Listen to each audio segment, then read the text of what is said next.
All right, what's up everyone? Fritz here again with my third live cop.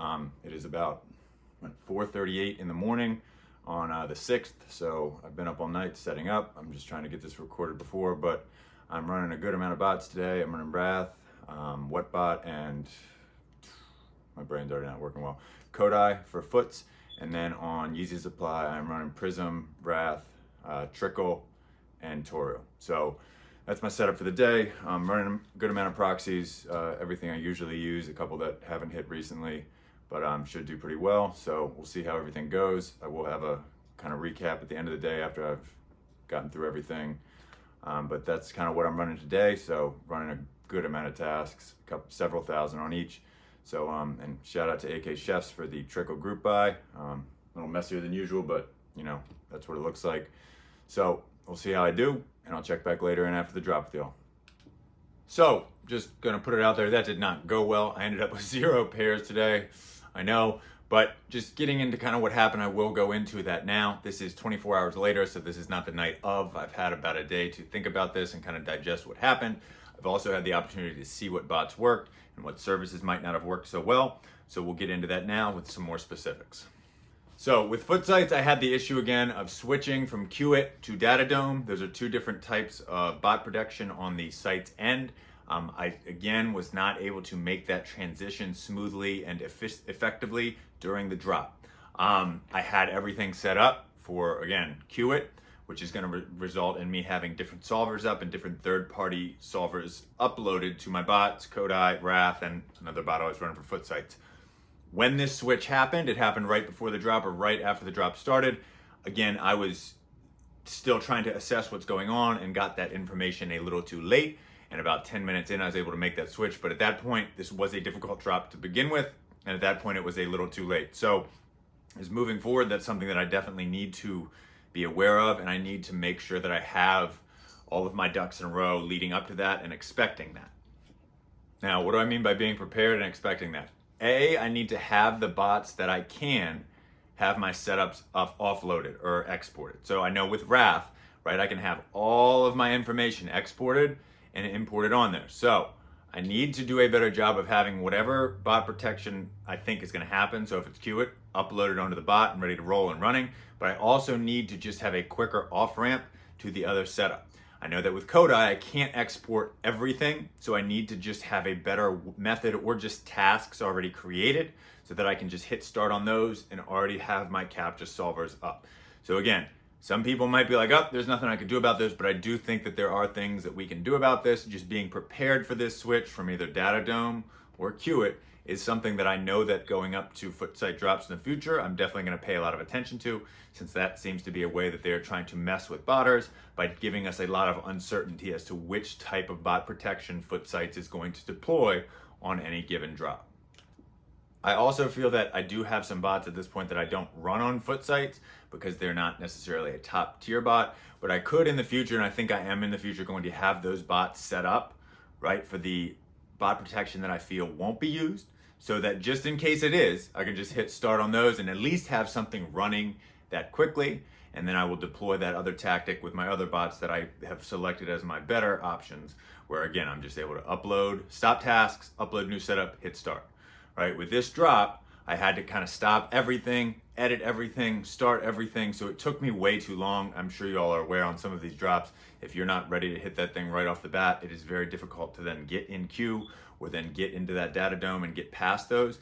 So it really does matter to have the right setup, and that's how I'm going to go about fixing that in the future and just being more prepared, right? Every drop that I run, I have more data points and more experience, so just learn from that and I will have that ready next drop. Next, I'll go over YS and Yeezy Supply and how that kind of went. That did not go well either, obviously, for my totals. In retrospect, after hearing some of the issues, I know that AutoSolve was having issues today. It's a great product, oftentimes works very well, but I did hear that that was having a lot of issues, and half of my tasks were being fed through that. So that was obviously an issue. I also ran Trickle. I know I mentioned that at the start of the video, and I was not able to get it to run flawlessly. I got everything right except for the solver, so I only had one solver up and only had about 1,000 tasks. So that wasn't really utilizing Trickle to its fullest extent. And when you really think about it, I had Trickle and Wrath. Wrath, I just didn't do well on today. obviously on me, but when I really come back and think about it, Wrath and Trickle were the only bots that I didn't have feeding through autosolve. So with the autosolve issues and then my own setup issues with Trickle and the fact that Wrath didn't absolutely crush this drop, it makes more sense to me why I wasn't able to get through splashes quickly and get any orders to stick. So that is something that I've kind of thought about more after the drop and makes more sense. Again, that if half of my tasks were going through autosolve and that didn't work as well, that can make some sense. And then also the fact that, like I said, Wrath wasn't quite on its game as it usually is today, or at least it wasn't for me. Again, that can be my setup. And then that Trickle I really wasn't utilizing to its fullest extent, because that bot can run 2 instances with 4 or 5K tasks on each instance.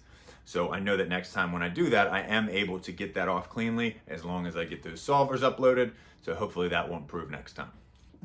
Now, obviously from drop to drop, your bot selection is a very big factor in your success. Like I said, I was running some of the top bots today. So Wrath, Kodai, Trickle, what bot? I'm running another bot that I can't really speak on at the moment. I mean, if you know, you know. If you get what I'm saying, you get what I'm saying. But those really didn't, but the bot selection will play a role. And why I'm bringing that up is I'm not sure whether some of you all are aware or whether you check these things out. But the word on the street, and it seems to be verified at this point, is that Mech had over 10,000 checkouts. And the stock numbers probably ended up being somewhere between 15 to 20K on Yeezy Supply. So not only did, a couple bots have their own host of issues, AutoSolve had its issues, live proxies had issues. There were a lot of issues going on, but Mech AIO did not have any issues. They absolutely crushed this drop, like I said, taking over 2/3 out of the stock. So that definitely played a factor. I didn't run that during this drop. I have run Mech and hit with it plenty of times on Yeezy Supply, so maybe I need to reassess that and maybe use that on Yeezy Supply drops coming up. But that is a big factor. Sometimes on drops, bots will have varying success, and everybody might do kind of well. There might be some standouts.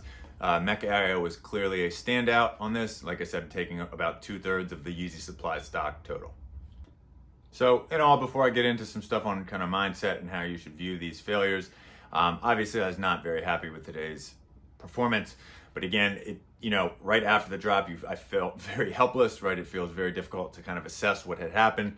But at this point, I feel like I have some pretty good things to move on for the next Yeezy Supply drop and things to fix.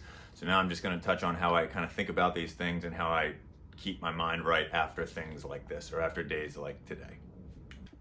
I know that I'm going to be in reselling and botting for the next several years. So again, this is just a bump along the road. This is a bad drop. I have seen them before. I've had them before. And unfortunately, I will have them again. So if this was you during this drop, I would just, like I said, really try to look at what you did wrong and what you could improve. It helps to go into groups and look at the successful setups. DM the support people in your Discord groups and try to ask them what they did well. Really try again to be curious about what went wrong. If you did well, outstanding. I know that a lot of people struggled on this drop to get even a pair or two. I had a pretty massive setup and didn't hit any, so that's how it goes sometimes. But again, this isn't me just being like, this is okay. I'm not pleased with this. But again, that anger or frustration with that is not going to help me, right? I use that to just kind of figure out what's going wrong.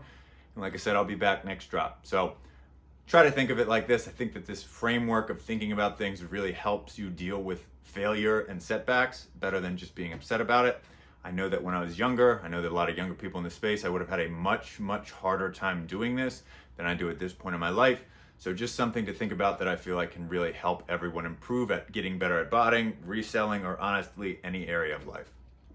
Anyways, sorry there wasn't more footage from today and sorry I didn't have more to show you, but I do want to be transparent and show you even when I fail. So it's not like you're not going to hear from me, but this is what I've got for y'all this week. Hopefully on Friday I have either another tutorial up or another episode up. I will have one up this week. So check back then if you're interested, and if you've got any comments, questions, concerns, or anything that maybe would have helped me, I'd love to hear from you all in the comments below. So until then, I'll see y'all next time.